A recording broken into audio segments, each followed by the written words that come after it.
The first two words in Genesis that describes woman, in Genesis 2:18, I will make a helper suitable for him. And that phrase in Hebrew for helper suitable, it's ezer kenegdo. And I learned this when I was studying in Israel, and it literally bent my brain. Yeah.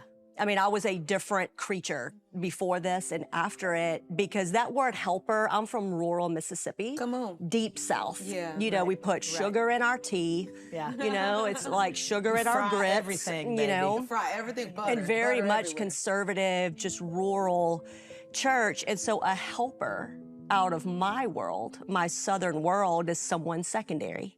The secondary helps the primary. The helper helps the main one. Subservient. It's subservient secondary. And ezer in Hebrew, it essentially means helper, aid, or strength, but it's a very strong word.